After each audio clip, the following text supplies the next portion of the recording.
नमस्कार साथियों, आप सभी का स्वागत है द यूनिवर्सिटी ऑफ मैथमेटिक्स पर। और आज हम लोग फिर से नए डेरिवेशन को लेके आए हैं। और आज का जो डेरिवेशन है हम लोग का वो है mean value of alternating current for half cycle.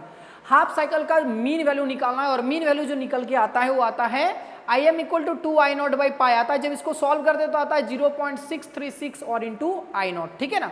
और कंप्लीट वन साइकिल के लिए जो मीन वैल्यू निकल के आता है वो मीन वैल्यू होता है, कंप्लीट वन साइकिल के लिए मीन वैल्यू 0 होता है, ठीक है ना।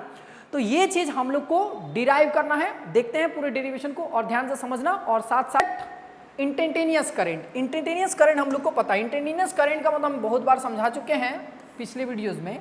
तो यहाँ पे हम लोग क्या करेंगे, इंस्टेंटेनियस करंट का मतलब ये रहा, ये हमारा हाफ साइकिल है, ठीक है। और ऐसी करंट कंप्लीट वन साइकिल इसको बोलते हैं। जो डॉटेड लाइन से दिखाए हैं उसको हाफ, यहाँ से यहाँ तक हाफ साइकिल और यहाँ से यहाँ तक हाफ साइकिल।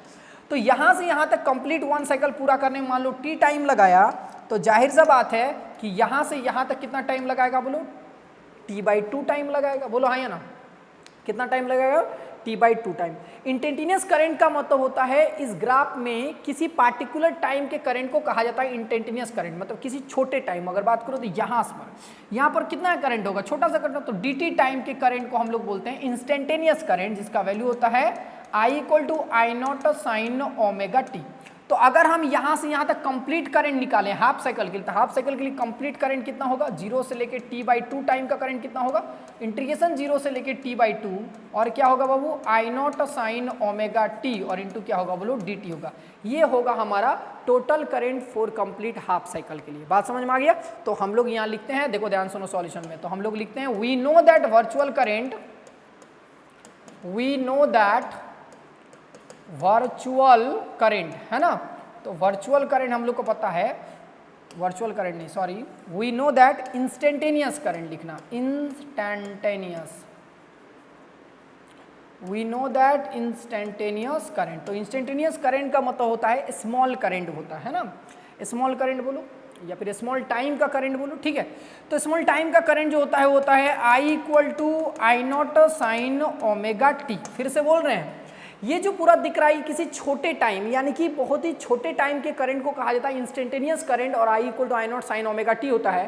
तो यहाँ से यहाँ तक का टोटल करंट बात करें तो इंटीग्रेशन 0 से लेकर t/2 लिखेंगे, I0 sin ωt into dt को क्या बोलते हैं, total current for half cycle, क्योंकि यहाँ t/2 लिखे हैं। अगर हम 0 से लेकर t लिख देते तो कंप्लीट क्या होगा, total current for complete one cycle का करंट होता। समझ में आ गया।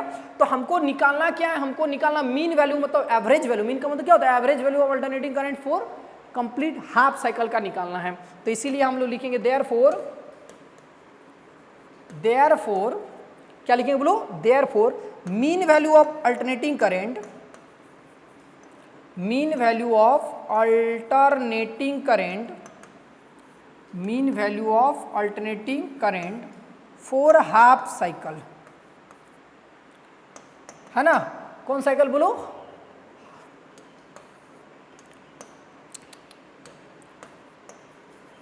Half cycle. तो हाफ साइकिल के लिए हम लोग को मीन वैल्यू निकालना है। तो मीन का मतलब होता है एवरेज, और एवरेज का मतलब होता है टोटल करंट बटा टोटल टाइम। तो हम यहाँ लिखते हैं टोटल करंट और बाय क्या होगा, टोटल टाइम।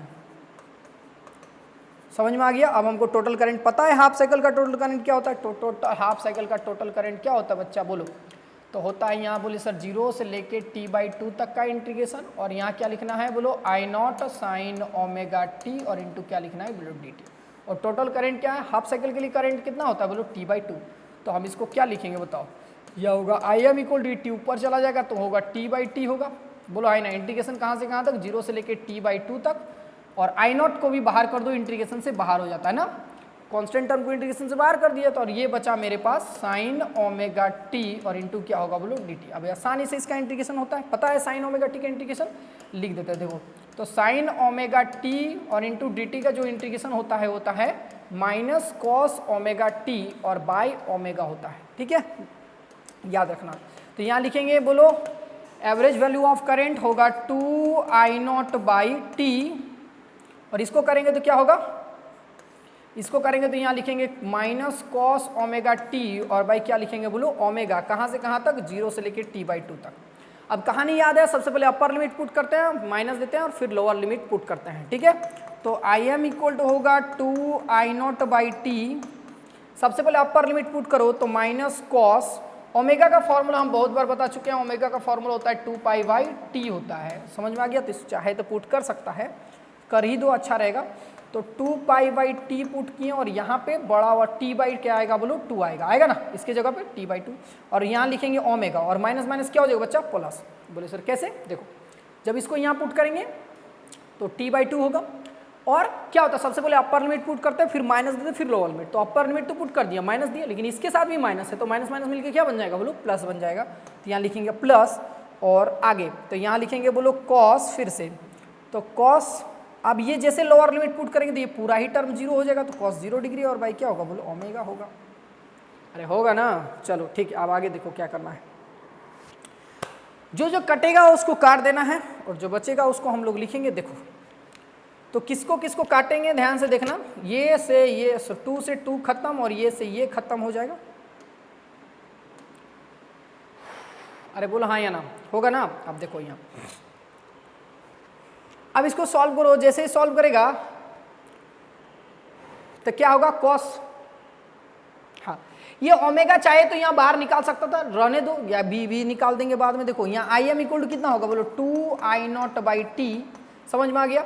और यहाँ क्या पुट करेंगे बाबू, देखो यहाँ होगा कट कट के माइनस पाई बचा, तो मान लो minus cos pi by omega plus यहाँ बोलो cos 0 degree, oh sorry cos 0 degree और बाई क्या होगा ओमेगा।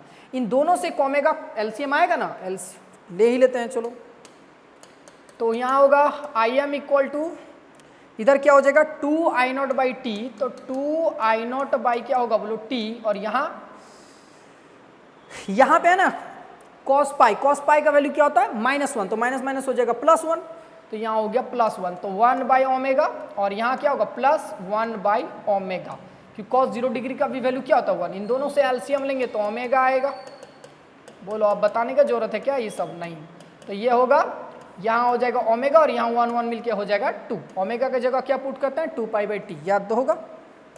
तो यहाँ होगा आई एम इक्वल टू होगा 2I0/t, और यहाँ होगा 2 और इसके जगह लिखेंगे 2π/t, बोला है ना। तो ये t से ये t कैंसिल होगा और ये 2 से ये 2 कैंसिल होगा। तो फाइनली जो मेरे पास बचा वो बचा I am equal to 2I0 क्या बचा बोलो पाई बचा, है ना। यही होता है हमारा आंसर। स्टार्टिंग में थोड़ा सा मिस्टेक शायद बताए थे, तो स्टार्टिंग में याद रखना यहाँ पे 2I0/पाई होता है, कितना होता है बोलो 2I0/पाई होता है, एकदम याद रखना, ठीक है ना। तो यहाँ ध्यान से देखो, ये चीज़ क्या करना है, यहाँ पे तुमको सॉल्व करना है। तो ये आया मेरे पास 2I0/पाई, और इसकी को जब हम सॉल्व करते हैं बाबू तो आता है 0.636 और इंटू क्या आता है बोलो I0 आता है, और यही हमारा क्या हो गया average value of alternating current for half cycle का वैल्यू है, ठीक है। तो यहाँ पे पहले हम पॉजिटिव फेज का ले रहे थे तो ये आंसर पॉजिटिव फेज में आया, but for negative half cycle के लिए बात करेंगे, फॉर नेगेटिव हाफ साइकिल के लिए अगर हम बात करें, फॉर नेगेटिव हाफ साइकिल के लिए तो average value of alternating current जो मेरे पास आएगा वो आएगा -0.636 और क्या आएगा बोलो I0 आएगा। और जब इन दोनों को जोड़ के कंप्लीट 1 साइकिल का बात करेंगे तो average value of alternating current क्या आएगा बोलो 0 आ जाएगा। उम्मीद करते हैं आप सभी को समझ में आ गया होगा। मिलते हैं नेक्स्ट क्लास एक नए डेरिवेशन के साथ। थैंक यू वेरी मच और बेस्ट ऑफ लक।